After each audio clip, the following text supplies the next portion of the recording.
Hi everyone, my name is Matthew Bell and I really appreciate you watching this post. We are in week 1 of our Bible study, and this is really about an introduction and a survey of Christ's life. And for this first post, we are looking at Jesus from eternity past to eternity future.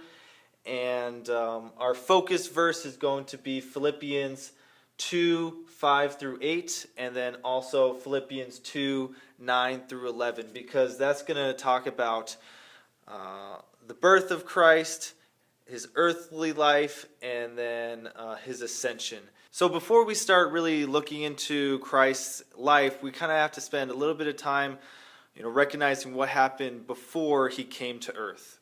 Jesus' birth in Bethlehem is just the beginning of, God incarnate, so God coming down as the flesh, and so Jesus being the Son of God. That's just the beginning of that. But it's really clear that he has existed from the beginning of time.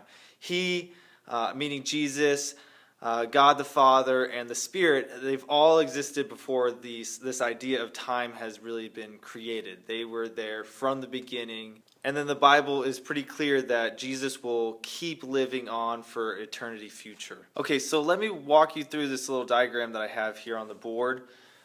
It starts with eternity past.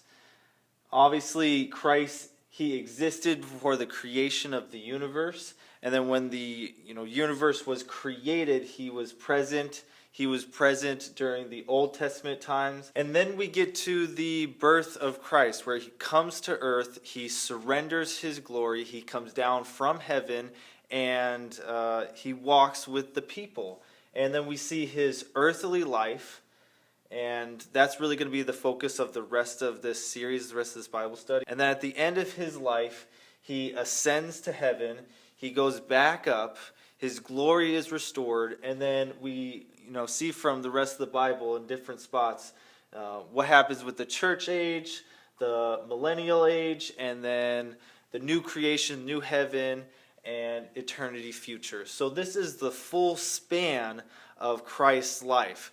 His 33 years on the earth is just like a small piece of his total life. His total life is from eternity past to eternity future. And that's an important thing to remember. For this first post, we are just going to focus on Philippians 2:5-11.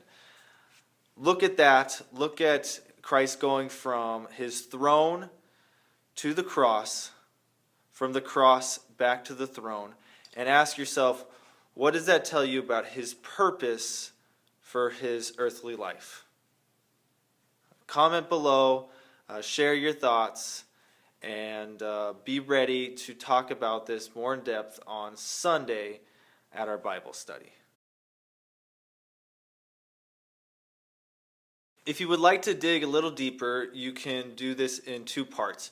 Part 1, you could look more in detail into what it says about Christ's life from eternity past all the way up until his birth.